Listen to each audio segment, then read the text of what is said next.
为了能够活下去，他推翻了眼前的一张桌子，然后将屋内所有的尸体全部拖了过来，整齐地堆在了桌子上面，在下方形成了一个狭小的空间。完事后，他果断地钻了进去。没过多久，2架无人机呼啸而来，红外热成像很快发现了屋内的他，紧接着就是一顿密集的扫射。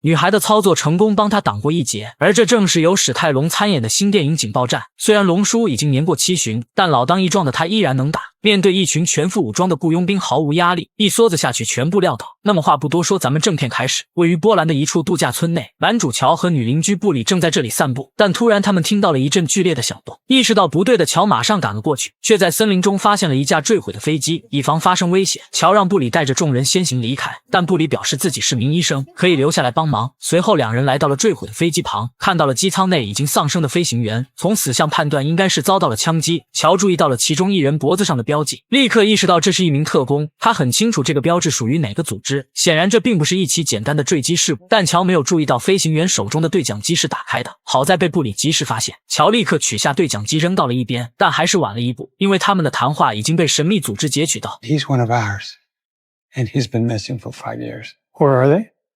Poland. 原来乔曾经也是这个组织的一员，5年前在做完最后一单任务之后，他便选择脱离了组织，和另一名同事凯拉躲到了波兰的一处乡下。两人结合后安静的生活在这里，随着时间的推移也慢慢的融入到了这里的生活中，和邻居布里夫妇处成了朋友，每个月都会一起聚餐聊天打趣，生活好不自在。但这天在吃饭时，他们却听到了一声巨响。为了弄清楚发生了什么，乔和女邻居布里打算去看看。由于布里的丈夫弗兰克腿脚不便，所以凯拉留下来照顾他，顺便从高处观察周围的情况。而一场坠毁的飞机也让乔意识到不对，他觉得凶手肯定有所图谋，但又没发现什么。于是他盯上了飞行员的肚子，猜测凶手想要的东西就在飞行员的肚子里，接着果断将匕首送入其中，并很快从里面扯出了一个形似胶囊的东西。与此同时，一大批全副武装的力量正在赶来。就在他研究这个东西是什么时，忽然在周围的树丛中看到了许多手持武器的人，紧接着那支车队也出现在了他们面前。乔叮嘱身边的人不要乱说话，领头的老黑朝几人走了过来，乔一眼就认出了对方，但老黑并没识破乔的身份，而是询问他们有没有看见一个 U 盘。一旁的女游客赶紧回答老黑的问题，唯独布里听了乔别乱讲话的建议，站在那里一动不动，这无疑引起了老黑的注意，于是莫名其妙且毫不犹豫地拔枪射向了布里，紧接着又将枪口转向了乔，但乔非常的冷静。老黑问他手里拿的什么，乔只是皱了下眉头，并没有回答。老黑有些失去耐心了，于是命令手下干掉这里的所有人，但他似乎低估了乔的实力。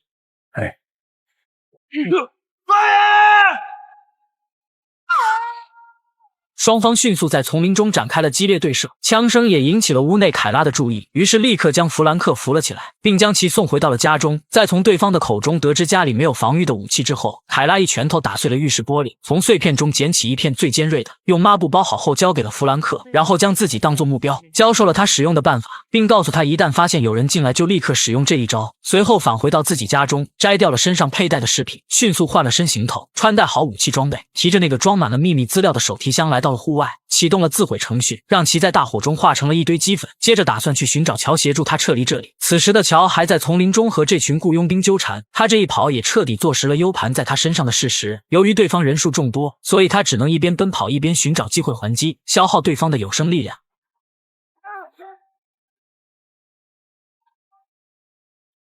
但手中只有一把武器，弹药有限，于是乔想到了一个办法。等到雇佣兵骑着摩托追来之时，乔则迅速躲了起来。在对方靠得足够近之后，乔迅速出手将他打翻，然后冒着枪林弹雨扶起了摩托，并快速扭动油门离开了战场。失去目标的老黑只能将情况报告给上司。由于 U 盘里装的东西事关重大，所以上司联系上了负责那片区域的特工切斯特，让他不惜一切代价找回 U 盘，顺便干掉那2名叛逃者。拿回 U 盘可以，但杀死乔，切斯特还是有些不情愿，因为他和乔曾经一起工作过很多年，可上司下了死命令，切斯特也只能无奈接受。与此同时，逃离的乔则重新返回到了小镇，这里藏着他和切斯特当年一起工作时的一个据点。他先是找了些吃的东西填饱肚子，然后将电话打给了上司，谎称自己亲眼看到老黑杀死飞行员，拿走了硬盘，但其实 U 盘一直在他的手上，还表示自己愿意帮他追回 U 盘，作为交换的条件，事后总不得放过他和妻子，不能继续无休止的追杀。上司听后觉得这个条件可以接受，于是便同意了乔的建议。另一边的凯拉没找到到乔后，又重新返回到了弗兰克的家。他现在很清楚那群雇佣兵肯定会找来这里，于是将腿脚不便的弗兰克塞到了床底下。直到现在，弗兰克还不知道发生了什么。果不其然，没过多久，那支雇佣军小队就找了过来。凯拉也已经躲在墙后做好了准备。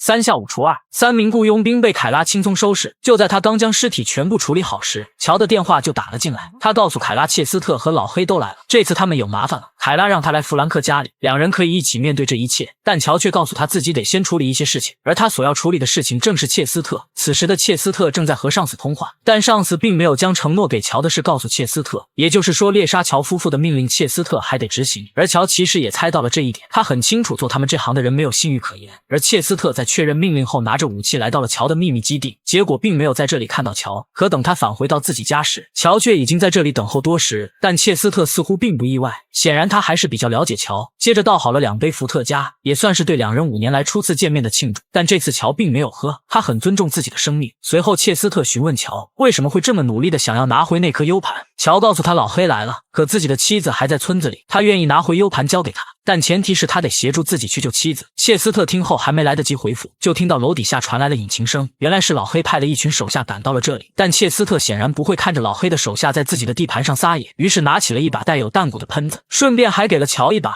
而这时那群雇佣兵刚好冲了上来，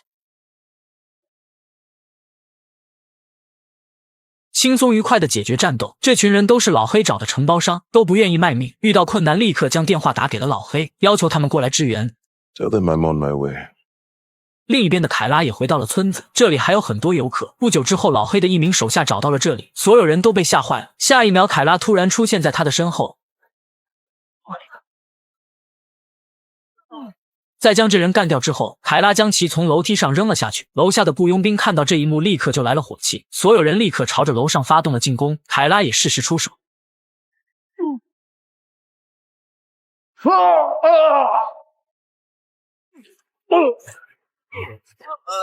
但就在他准备捡武器之时，身后又突然出现几人，这下凯拉只能乖乖举手投降。对方见凯拉是个女的，于是便打算上前搜身，而凯拉则将手伸向了自己的头发。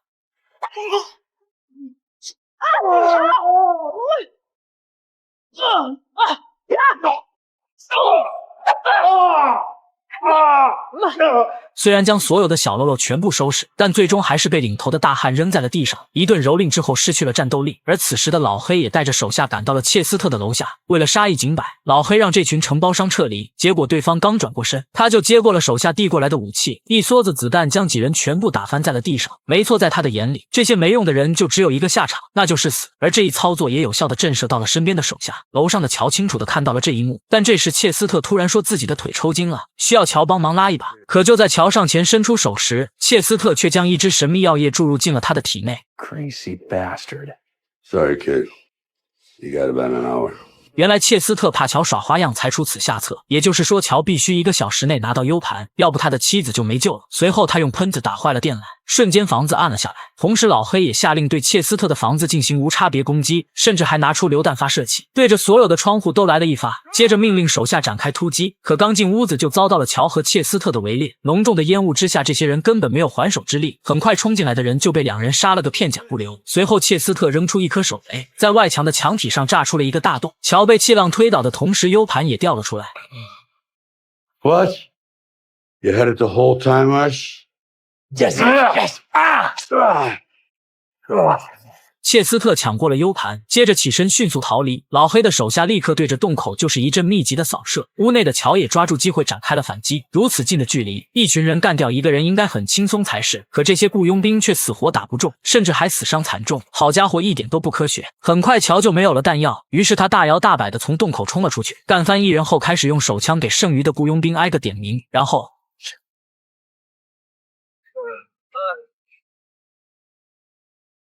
乔刚刚反应过来，老黑便出现在身前。乔不紧不慢地靠在了一边，而老黑也收起了武器。乔说东西被切斯特拿走了，但老黑听后却并不着急，而是告诉乔他也被人算计了。原来那2名飞行员就是上司派他去杀的，因为知道那2人手里有 U 盘，所以上司派他去拿回来。但人杀了 U 盘却没拿回来，所以上司便打算干掉所有知道这件事的人，让一切真相石沉大海。可不巧的是，计划被老黑得知，所以他现在的首要目的不是 U 盘，而是活下去。这下两人算是有了同一个目标，打算一起合作破开这无解的局面。与此同时，另一边的凯拉也被雇佣兵控制，为了让凯拉引出乔，对方拿走了他的通讯器，还要求他打电话给乔。为了打消对方的怀疑，凯拉刚开始表现出了很不配合，眼见时机差不多了，于是接过通讯器开始输入号码。但几人不知道的是，凯拉输入的是一套自毁程序。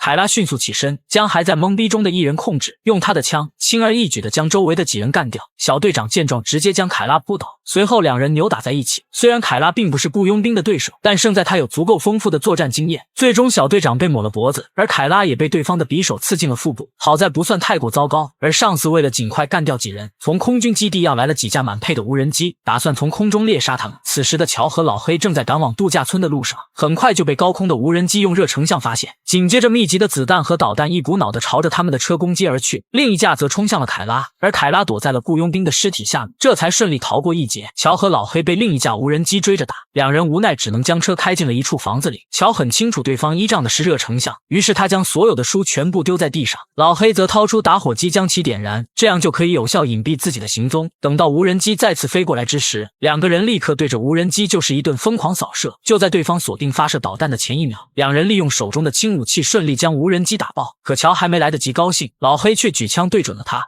Yes, you did, American Joe. As I said before, barbarism.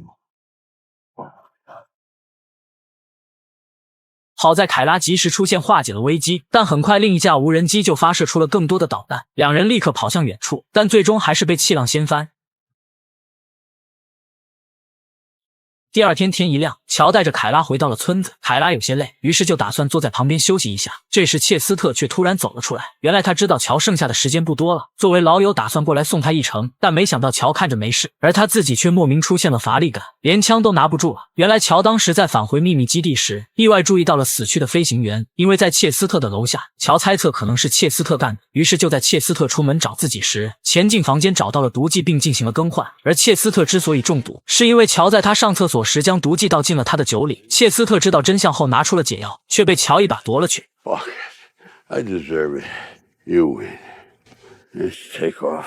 但最终他还是将解药还给了切斯特，因为他很清楚接下来上司一定会对他展开猎杀，而他现在需要队友，切斯特无疑是最合适的人选。两人达成了协议，接下来将一起同生共死。此剧结。